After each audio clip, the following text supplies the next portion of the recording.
ma ñëw ci dernière question bi mooy en réunion nous avions parlé des tournées ci ay gox yu fesante ko ci réew mi dem seeti ay mbokk pour waxtaan ak ñoom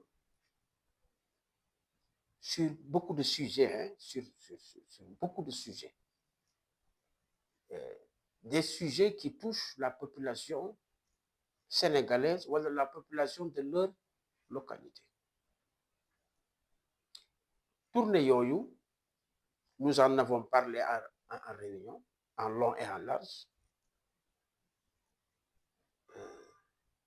Et je tiens à rassurer d'abord l'équipe de Latif TV, mais aussi je tiens à rassurer les internautes que ces tournées se feront, Inch'Allah Ta'ala.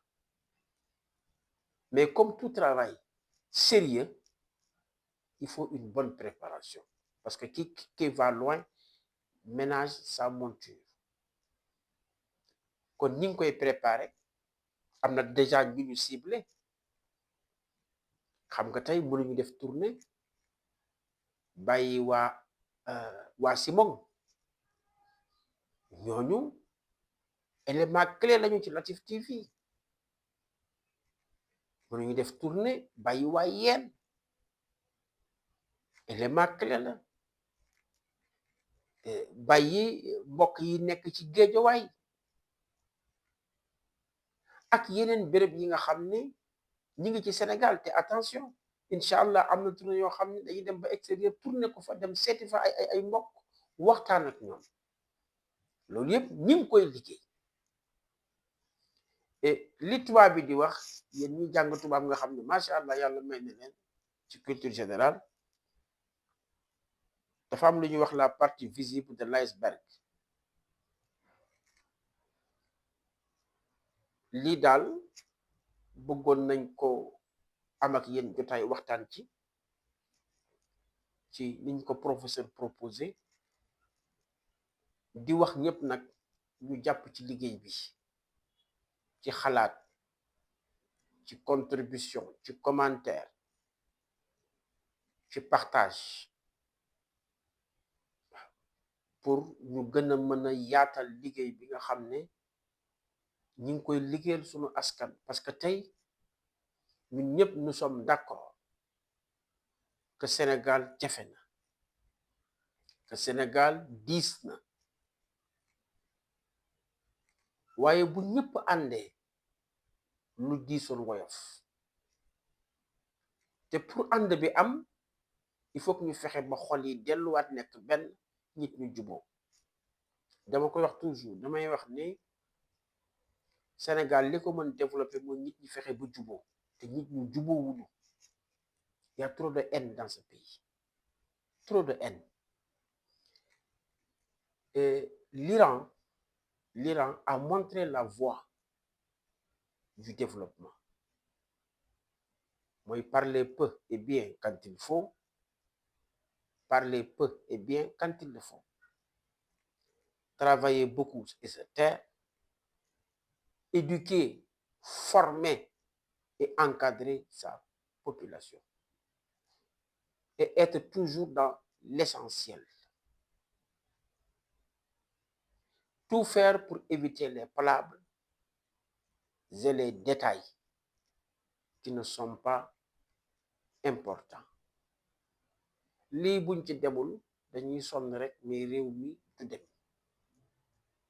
kon nañu dellu si waat xam-xam xam ne lu nit tegul ci xam-xam du sore pexe rek kenn du ci dëkk waaye xam-xam li koy taaral muy jikko moo tax souvent dama koy wax yow professeur Madi Waky Touré dama la koy wax ni nit ki man maa ngi nangu ne boroom xam-xam la ci mu jàng ba pare di ko jëfe mais mu am jikko ju ñu naw mais koo xam ni boppam rek ko tax a jóg man duma ko tuddee boroom xam-xam beneen bi koo xam ne xam na lu nekk am na lu nekk te mënta jëriñ askanam man bu ñuy wax mbaaxam damay màndu. maam Ibou Sakho daan na wax ne ñeent nañ ko ràññetle: mbaax gu baax, baax gu bon, bon gu bon ak bon gu baax. mbaax li muy baax yépp am na baax gu bon, waaye bon it li muy bon yépp am na bon gu baax. Bachir, mbaax gu baax mooy mbaax goo xam ne nit ki daf ko am ba pare yaatal ko bokk ko ñépp ko ku baax ku baax la. mais mbaax boo xam nit ki ci boppam la ko yemale kooku mbaax bu bon la, mooy li tubaab di wax égoïsme ak égocentrisme. bon gu bon nag mooy nit ki bon ba pare yaatal mbon gi te di ko siiwal, mooy li arab di wax fasiq, wolof ne kàccoor. mbon gu baax nag mooy nit ki bon na bonam ba pare mais mi ngi fexe ba kenn ko ko xamal, yàlla teg baatu sutura. kon nag buñ doxee ci rek lu bari mën na sotti. kon encore une fois maa ngi remercier à mon nom et au nom de toute l'équipe de Latif TV, de tous les comités yi seq Latif TV, ñi ngi remercier ñi ñuy suivre ñëpp te di leen ñaanaat ngeen jàppale ci bépp fànn. Nous sommes ouverts pour discuter, pour échanger. di ñaan yàlla taxaw askan wi yëpp, yàlla taxaw sénégalais yi ak fu ñu nekk ci àddina. di répéter encore une fois wala di lancer un appel solennel au président de la République du Sénégal, son excellence Bassirou Diomaye Diakhar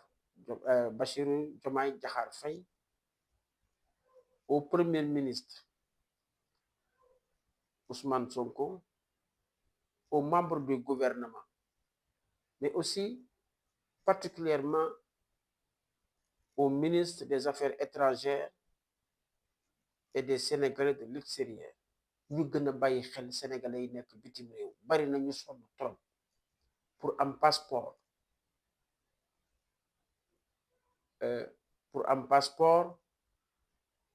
pour am ay papiers, pour am ñu leen taxawu ci bu ñu amee problème avec la justice, ou en grosso modo pour être réellement en sécurité. ñu gën leen bàyyi xel, c'est très important. ndax tey ñun suñu position sociale daf ñuy may ñu waxtaan ak ñu bari ci àdduna. donc am na problème yoo xam ni duma wax ne yëgu leen ko, duma wax ne yëg ngeen ko da ngeen deful dara, mais am na yoo xam ni des informations yoo xam ne jàpp nañ ñun buñ ko jotee à travers Latif TV mën nañ remonter information bi. yal na yàlla taxawu leen, yal na yàlla jàppale leen. Nous vous remercions infiniment pour l'accompagnement, les conseils, les commentaires, les orientations et tout. ñu ngi leen ci remercier. wa ma zalika ala bi aziz. Wasalaamu aleykum wa rahmatulah.